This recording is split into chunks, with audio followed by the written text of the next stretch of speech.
Hello and welcome to CNIB. Thank you for your interest in volunteering with us.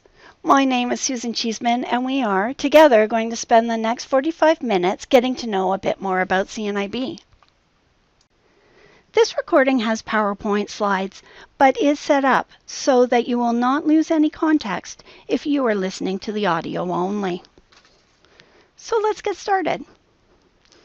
By the end of this session, you will have an understanding of blindness and sight loss, including the needs, experience, and issues faced by people who are blind or partially sighted. You will be able to safely act as a sighted guide. You will know about CNIB's history and services, and you will be confident, and I hope excited, to be part of CNIB's team. We are going to meet the objectives through our agenda, which will be made up of both information and activities. And yes, I said activities. Even with you there and me here, I will be asking you to do a couple of activities with me. I will also be referring you to some other CNIB videos to round out the learning from this presentation today. And I do want to encourage you to go to an in-person session in your community if it is offered and at all possible for you. Doing these activities and more together and listening to and asking questions from an ambassador are invaluable. The agenda starts with some information about CNIB, then an activity. Then we will have some information about sight loss, about the people CNIB serves, a little bit about sighted guide training, and finally some information about volunteering, wrapped up with some next steps. So, about CNIB. We started in 1918 by a group of volunteers, the 7 men in the pictures on the slide. CNIB is celebrating our 100 years. Do you know what 2 major events led to the founding of CNIB? CNIB was started as a response to the increased incidence of blindness and sight loss resulting from World War I, those veterans returning from the war, and the Halifax explosion in December 1917. At first, we were there to meet basic but urgent needs by providing food, clothing, and sheltered residences. Later, we created job placements. In the 50s, we began to do some advocacy work and offered a computer programming course to people with sight loss. At the start, there were 27 employees serving around 1,500 people who were blind, mostly out of Toronto.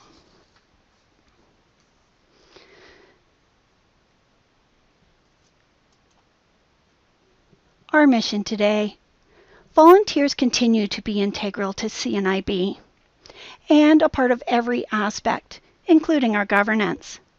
CNIB is governed by a volunteer board of directors selected from across Canada, including individuals affected by sight loss, as well as representatives from corporate, medical, and government sectors. Our mission is to ensure all Canadians who are blind or partially sighted have the confidence, skills, and opportunity to fully participate in life. Nationally, this includes providing community-based support, knowledge, and a national voice for Canadians who are blind or partially sighted. We do that by working with people of all ages in their own homes and communities, providing the services and support they need to rediscover their independence and pursue their goals. Who CNIB serves. With the support of more than 750 employees and thousands of volunteers across the country, we work out of 50 offices, and CNIB serves over 37,000 Canadians of all ages each month. More than 9,000 new people come to CNIB each year. About 550 of them are children. You don't have to be totally blind to come to CNIB for support, In fact, 9 out of 10 of the people we help have some degree of vision. Of those, more than 800,000 Canadians live with blindness or partial sight. This is projected to double in the next 25 years as a result of the aging population.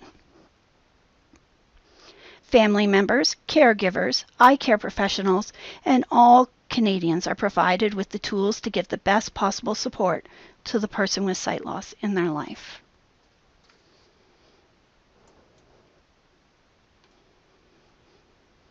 CNIB delivers programs and services that help people who are blind or partially sighted overcome their challenges, increase their independence, and achieve their goals.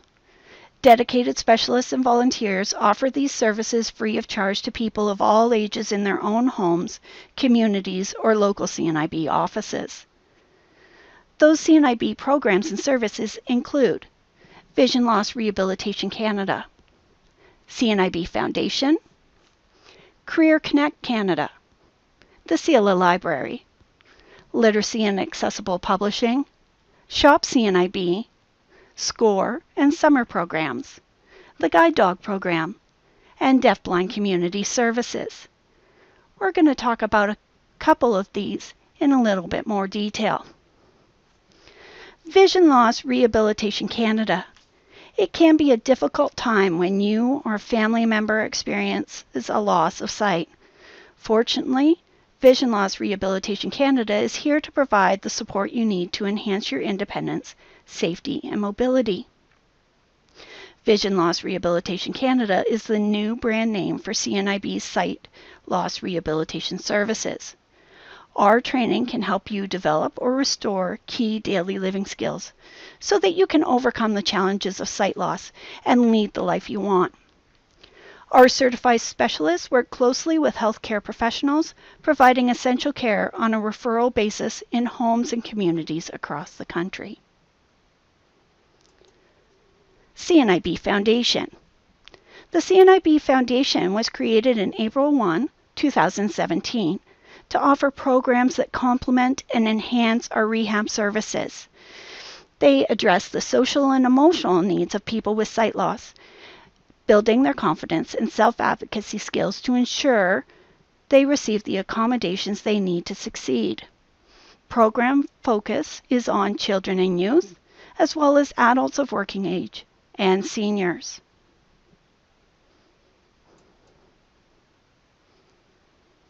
CELA Library and Accessible Publishing. CELA is the Center for Equitable Library Access, and they are free access to nearly 400,000 professionally produced titles in English and French for people of all ages, right through your home library. Accessible Publishing is Canada's primary producer of accessible format literature for people with print disabilities. CNIB also provides support for accessible reading technology, literacy programs, and advocacy for inclusive publishing and capacity building to support literacy development.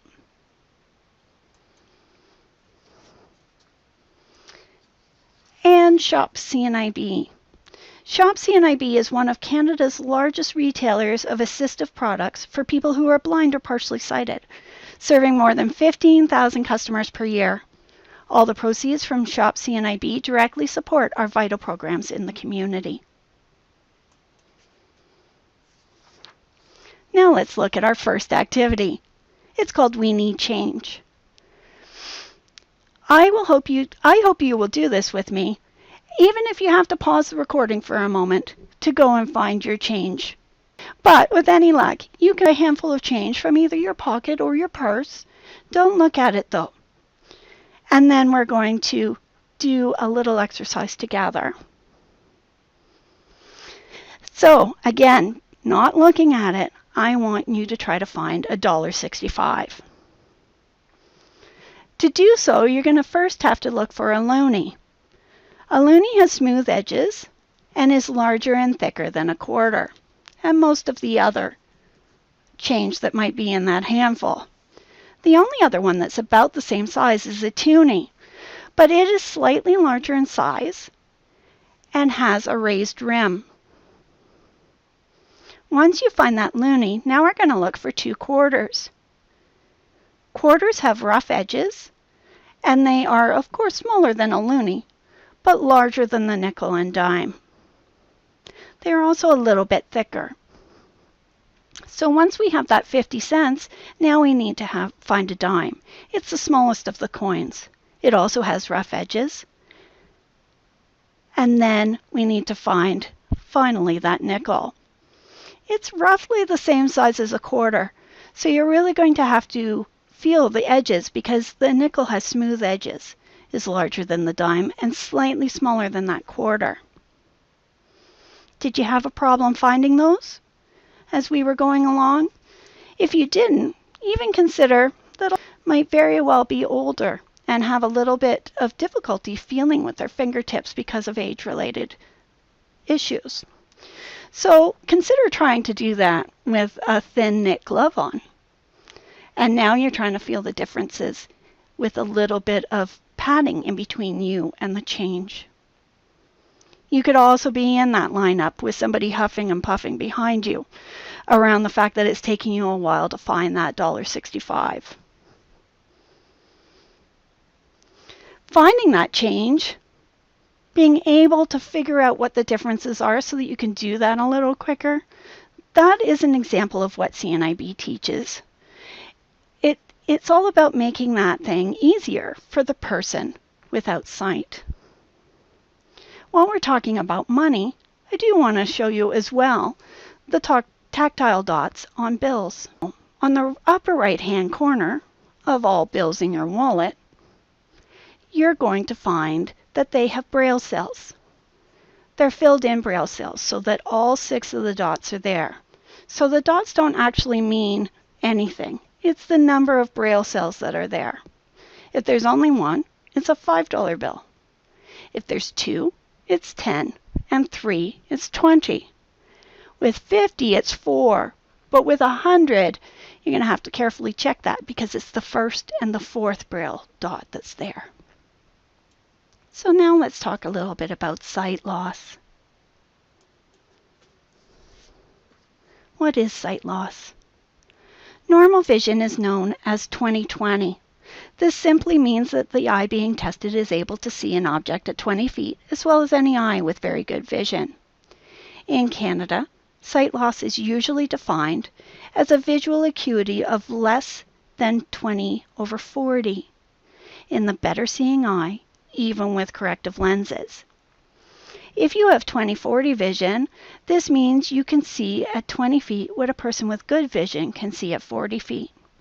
If you have 20/190 vision, this means you can see at 20 feet what a person with good vision can see at 190 feet, or across a medium-sized parking lot. Either of these is called being partially sighted or having low vision. Blindness, a subset of sight loss, is defined as 20/200 or worse in the better seeing eye, even with corrective lenses. It could also be a visual field of less than 20 degrees in the horizontal plane. So if full range is somewhere around 180, 20 is a very narrowed area of that. In your handbook, there are descriptions of what each of the 4 major causes of sight loss are, and their descriptions and a little bit of medical information. I instead would like to spend just a little bit of time talking about what each of these mean functionally to individuals. We are going to be talking about generalities. So we're going to have to keep in mind that each person is different. And those generalities aren't necessarily going to have anything to do with a person that's standing in front of you. 2 people with glaucoma might have a very different experience from each other.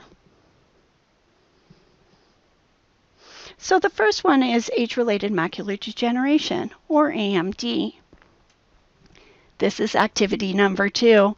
I would like you to make fists with your hands and hold them in front of your eyes, about 1.5 inches in front of your actual eyelids. And if you try to look at your fists, you will see that you can see around them somewhat. Now I want you to do that without actually trying to look below your hands. You need to be looking at your hands and just letting your peripheral vision fill in what it can. When you do this, you might notice, if you try to see the screen, you might even find that even the title of this screen, Most Common Causes of Sight Loss, might be too small for you to be able to actually make it out. Reading, sewing, knitting, crafts are all much more difficult with macular degeneration. The peripheral vision, though, allows that person to be able to see a little bit about their environment. So not everyone with age-related macular degeneration may use a cane. They might find that they can see well enough with their peripheral vision that they can see the floor, they can see doorways, they can see a dark room, or they can see people to go towards them. If there's enough contrast on stairways, they'll be able to see those as well. On the other end of the spectrum is glaucoma, which sort of takes away the vision from that periphery that we were just trying to use while we did not have our central vision. This time, I want you to make circles with your hands, bringing your thumbs together with your fingers and putting those two hands together so they look like a pair of spectacles, and then putting them in front of your eyes. Now, we have a pretty big circle if you're anything like me, so you can still see a fair bit.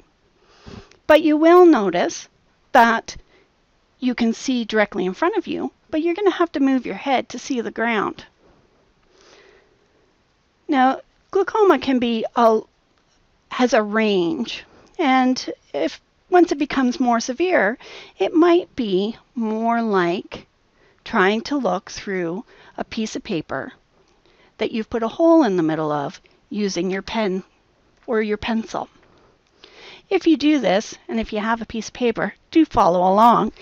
If you do this and try to look through the piece of paper, you'll notice that you can't even see a whole word at once. So now imagine trying to read with that. You still have that central vision, hopefully, but trying to scroll along that line, figure out what that says, that's going to put a lot of stress on you and your eyes. As well, how are you going to see to get around?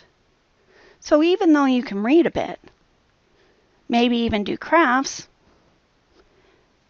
you're not necessarily going to be able to see the ground, because how are you going to scan that much in front of you?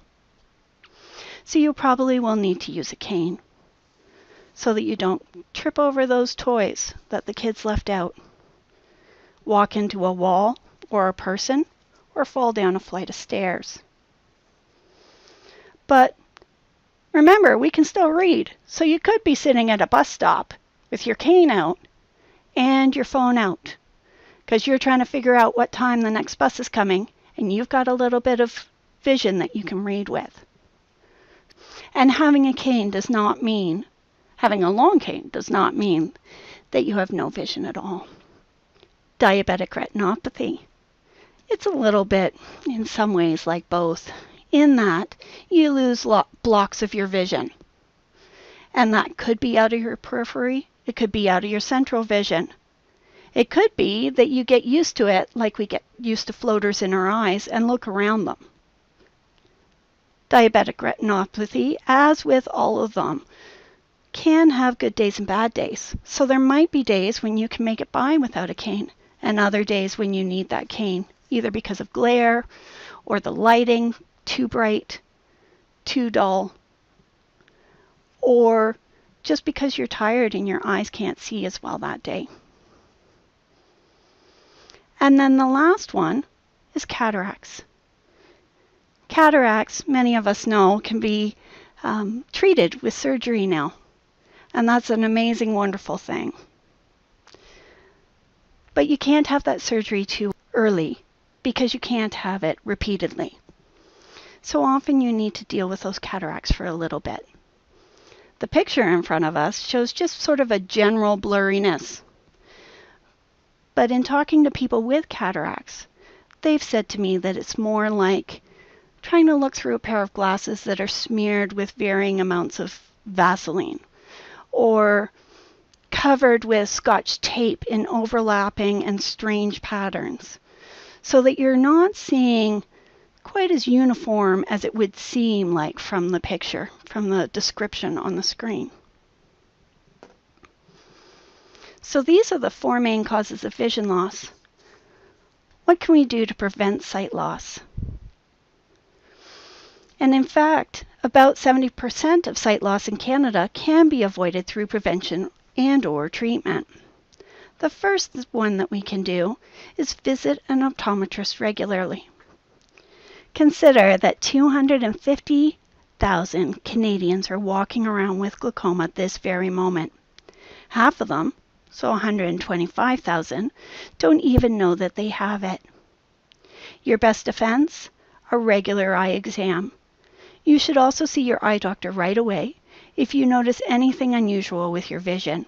Could be blurriness, distortion, eye pain, wavy lines, halos, flashes of light, just anything out of the ordinary. It's important to get treatment as early as possible. The second one is get healthy. Research has shown that a diet high in fats and low in nutrients may increase the risk of developing age-related sight loss. 3 of the 4 major causes of vision loss in Canada are age-related. Increase your intake of fish high in omega-3 fatty acids, fresh fruit, and dark green leafy vegetables, as they provide nutrients and antioxidants that are healthy for your eyes. In addition, if you keep active and don't smoke, your eyes will thank you.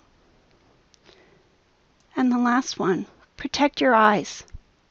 Exposure to sunlight is associated with a higher risk of developing AMD and cataracts. Wear a hat with a brim and choose sunglasses that provide at least 98% protection from ultraviolet or UV rays. When playing sports or working with power tools, wear Canadian Standards Association approved safety glasses or goggles. Now let's look at the people that we serve at CNIB. Impact of sight loss. There are some hard facts when it comes to the impact of sight loss. The first is discrimination.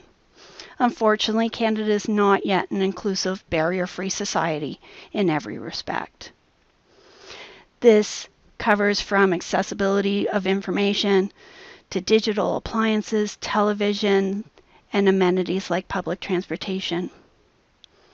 As well, many people with sight loss live in poverty as a result of discrimination and other barriers, so the social realities of living with sight loss are a major concern.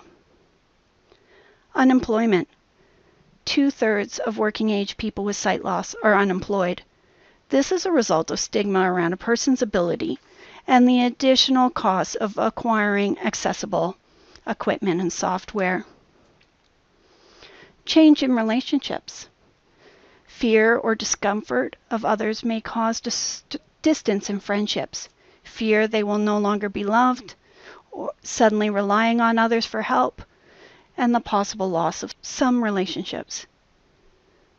Some favorite social activities may temporarily or permanently also not be possible. And all of these come together to create loneliness. That change in lifestyle may result in feelings of loneliness, difficulty meeting new people and making friends, accepting better than nothing relationships, a feeling of social inadequacy, feeling like you don't belong, or being left out of social activities because of ignorance or discomfort of others. In addition to the barriers and impacts we just discussed, vision loss is a loss. And as with any loss, there is a grief process. This process is not necessarily linear or straightforward. It can jump around. It can be 2 steps forward, 1 step back. But in general, It starts with denial, or not wanting to accept the realities of sight loss, pretending that they are not disabled, not accepting that some life changes are required, maybe believing that their sight will come back. Anger. Angry that this has happened to them, feeling sorry for themselves, frustrated that what may once have been easy now seems so difficult, frustrated having to relearn or change behavior, and frustrated by the lack of information. Depression and bargaining comes from fear that they'll never be able to live as they did before, fear of total dependence on others, uncertainty about what is happening to them.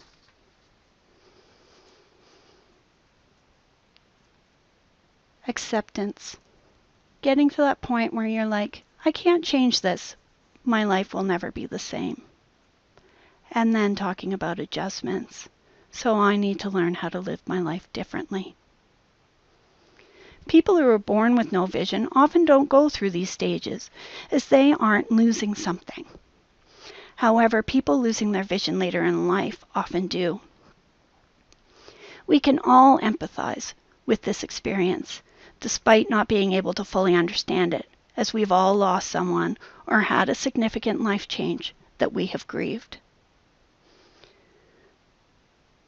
So the process towards that acceptance, that adjustment, can be long, can be short, or it could be reoccurring. Time and understanding is important. And acknowledging that family members can also be going through that same grief process. Resistance to changes may be about being in denial.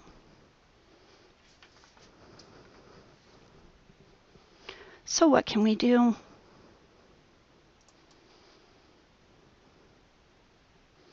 There are some things that we can all do regardless of whether we are volunteering at CNIB or whether we're just in the community.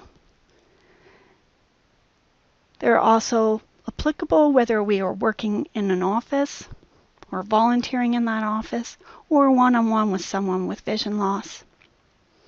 We can offer assistance. Don't be afraid to offer assistance, especially if someone looks uncertain. A simple, hello there, my name is Susan. Is there anything I can do to help you? Can go a long way. Don't assume someone can't do something, or that you know what a person needs. Every person's journey is different. Speak normally. Don't change the way you speak. Using words such as look, see, and watch are not offensive. It is understood that they are part of everyday, normal conversation. It's also common for us to get louder as we speak to someone, especially if we think that there is a communication barrier. So that could be if someone's older, or if there's static on the cell phone. We've heard people yelling into their cell phones thinking that there's a barrier to hearing. That also happens with people who are partially sighted or blind and are not making that eye contact that the person speaking is expecting. Knowing about this, though, can just help you reel it back in and make sure that you're speaking at a normal volume. Put it back. Leave things the way you found them. Push in chairs, leave doors all the way open or all the way closed, and if you do need to move something, let the person know where you're moving it to. i.e., I'm moving your coat so I can sit down. I just put it over the back of your chair. Have empathy, not sympathy.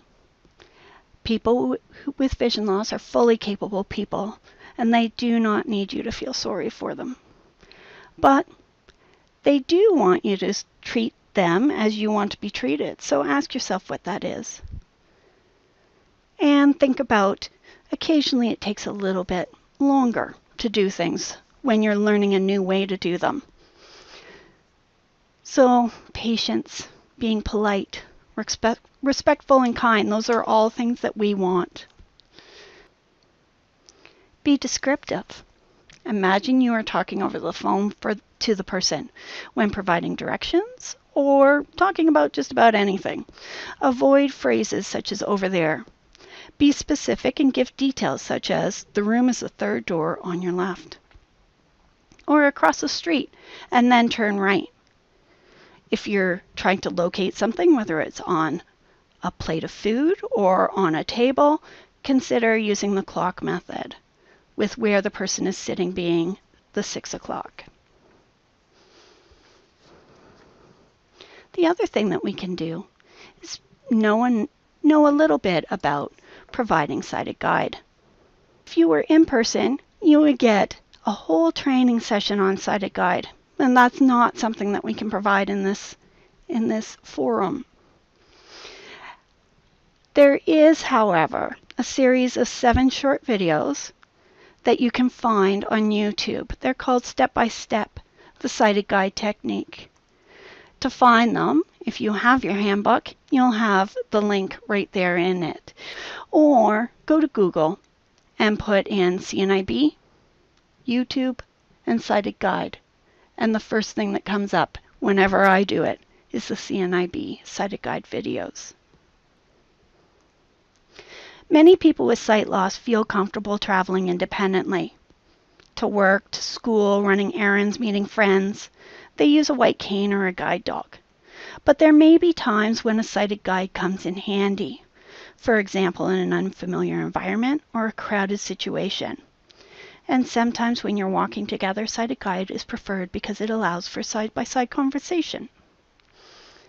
Whatever the reason for going sighted guide, we're just going to go over a few of the things to keep in mind. The first one is initiate contact. And not by grabbing somebody's arm, by talking to them, saying, "Hi, my name is Susan. Can I help?" If they say yes, and they might not, but if they say yes, that person with sight loss is going to want to take your arm above the elbow, gripping with the thumb and the fingers. A good way to get them there is to put the back of your hand against the back of their hand so that they can trail up your arm. Once they have a grip on your arm, you can go forward at a normal pace, keeping an eye on whether are they pushing you forward a bit, are they pulling you back a bit. Either one might say that your pace needs to be adjusted a little bit. And try to keep your arm at a relaxed position at your side. Not only will that help you not end up with a shoulder ache from doing sighted guide for a little while, but it also allows the person that is holding your arm to feel a little bit more about where you're going. So if you turn slightly to the right, they'll just automatically follow. If you're approaching stairs or curbs, approach them straight on so that you're both stepping up at the same time, and come to a full stop before doing so. When describing, whether it's a stairway or curb, remember to think about telling them whether it's up or down. They might not be able to know that. How many stairs? And it's sometimes nice to tell them about landings before you start. Then you might come to where you're going, and now you want to offer a seat. Ideally, you will bring the individual either to the front or the back of the chair. You're going to describe where you are in relationship to the chair. You're going to talk about the chair, whether it's low, whether it's a couch, a love seat, a bench, a single chair, whether it might be on wheels is something good to know. Does it have a table in front of it? And then let the person seat themselves. As they're seating themselves, don't walk away. Wait, and then tell them if you need to leave. That prevents an uncomfortable situation where they're talking to you and nobody's there anymore. So now that we know some general ways to help someone out, let's talk a little bit more about volunteering in particular. I hope that actually you've been waiting for this part of the orientation so that we can talk about how can you get involved with CNIB. Volunteer roles. We have many volunteer roles here at CNIB, and I'm going to talk about a few of them, but I'm not going to be able to talk about all of them. So just know that each area has different roles. And if we don't talk about what you want to do, it doesn't mean that it's not there. Some of the volunteer roles are vision mate or office support, ambassadors or advocates, philanthropy and events, leadership or leisure programs. We're going to start with vision mate. As a vision mate, you will be a sighted guide or a sighted assistant. You will visit a client in his or her home or other suitable environment at a mutually convenient time. Activities are determined by client need and mutually agreed on by both yourself and the client. Approved activities include reading or organizing around the house, walking, assisting with errands, general friendly visiting, maybe a recreation or leisure activity together. Volunteers, just as a heads up, do not clean or cook, provide personal care, do home repairs, give advice, or do heavy lifting. And all outings that you do together are either on foot, by public transportation, or taxi. Another way that you can get involved is to help out at the office. Volunteers help out in several areas. Front desk volunteers take on a morning or an afternoon shift, and they will answer the phone, greet guests at the office, and help demonstrate products in the store. Others will do administrative support roles, where you will help with things like researching, filing, and organizing the office. Because of the demographic CNIB assists, sometimes the easiest way to spread the word about upcoming events and opportunities is by calling. For this reason, CNIB is always looking for people who like to talk on the phone. As a reminder caller, you will regularly call a group of people with sight loss to inform them about upcoming activities. Other volunteers are ambassadors or advocates. Ambassadors speak on behalf of CNIB to community groups, corporations, schools, senior centers, vision health professionals, etc. They could participate in media interviews on occasion. Some share their personal experience with sight loss and CNIB's role in that. Others will set up and staff displays at community information forums with other volunteers and/or staff. For ambassadors, there are volunteer training sessions that are provided before you're out there talking to groups. And then there's advocates who work for the independence and equality of people with sight loss. They're committed to eliminating discrimination. To do so, they're often talking with legislators and local leadership. Most advocates will have undergone ambassador training at some point or be an ambassador as well.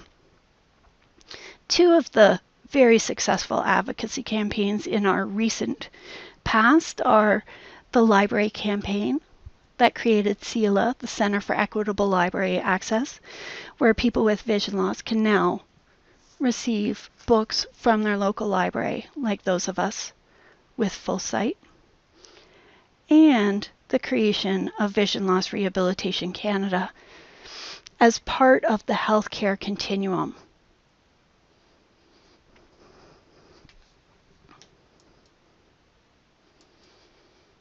Philanthropy and events. If you want to support CNIB and make a difference for people with sight loss, holding a fundraiser is a great way to do it. And it's a fun way at the same time. There are helpful user guides that help you choose your own adventure on the CNIB website. Some of the potential events you could plan include organizing a car wash, bake sale, or garage sale with proceeds to CNIB, signing up for one of our signature night steps events, which is a walkathon in the evening after dark, or create one of your own in your community. Host a dining in the dark, which is a great way to get friends together and have some fun with a meal, while also having an opportunity to create some awareness around what it would be like if you were having to find the food on your plate every day without that sight. The last one is group and leisure programs. You could attend one of CNIB's programs to provide sighted assistance to participants. You could offer your skills and hobbies to organize a program. You know, there's a couple of cooking type pictures on the screen right now, so that's popular. Maybe knitting, crafting, yoga, whatever your area of expertise or your hobby is. If you're a person who has been through a peer support group already yourself, and you're successful and you have something to offer some of the other people, you could be part of a peer support group and help other people get to the spot where you are and feeling good about your ability to take back on the different roles in your life. Regardless of what role you might be taking, you're going to be signing off on the Volunteer Code of Conduct. I'm just going to talk about a couple of the highlights in the Volunteer Code of Conduct. It is part of your handbook, and the last page is a signature page that we ask you after you've read everything carefully and made sure you don't have any questions that you sign off on and return to us. A couple of the highlights of the Volunteer Code that I wanted to talk about today. The first one is supervision. One, you will have a supervisor, and they will be part of your training. They will be there to help you if you have any issues. And if you ever have any problems getting a hold of them, there's always another person, either the first person you contacted at CNIB, it might be me, a person that you can contact. Volunteer confidentiality. We at CNIB will only share your contact info with your consent. For example, when you take on a volunteer role supervised by another staff person, you will have said yes to that role and yes to us being able to give that new supervisor your contact information. Client confidentiality. You know, and I know it's extremely important to maintain client confidentiality. But sometimes we forget that everything about a client is confidential, including the fact that they are a client. We cannot talk about clients that we encounter while volunteering with anyone else.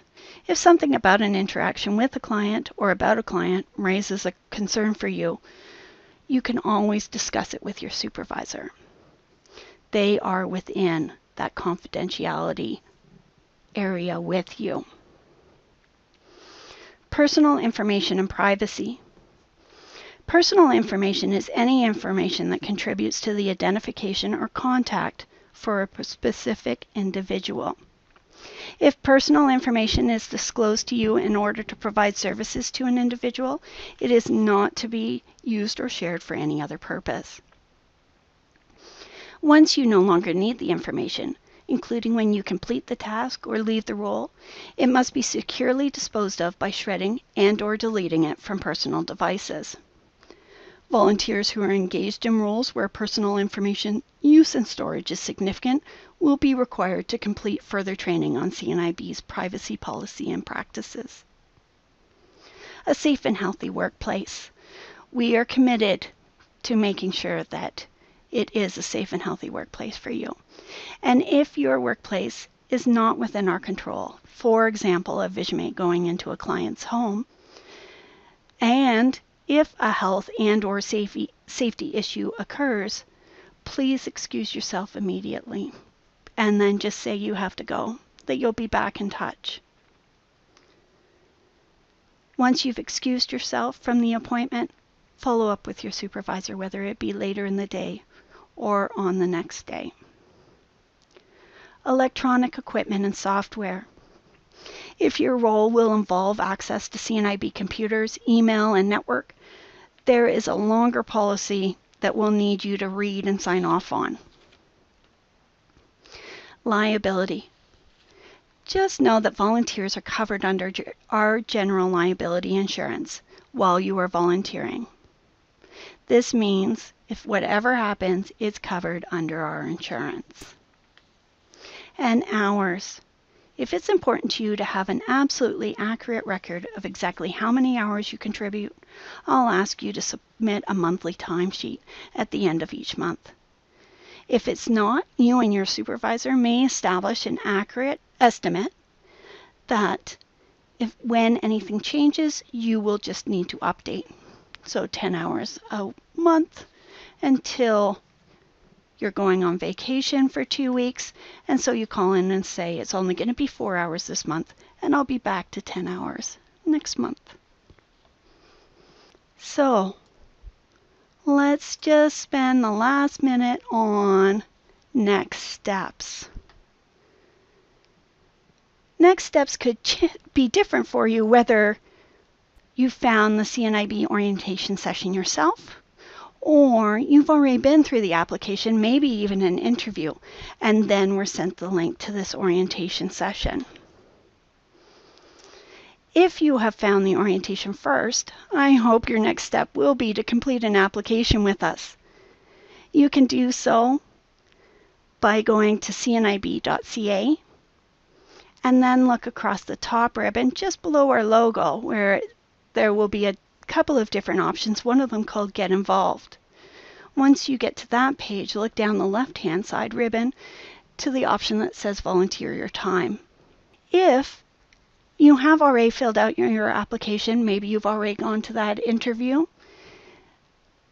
not only do we ask you to have spent this time with me today, but also to spend some time with your handbook, looking through some of those links to videos such as Sighted Guide. Thank you so much for your interest in volunteering with CNIB.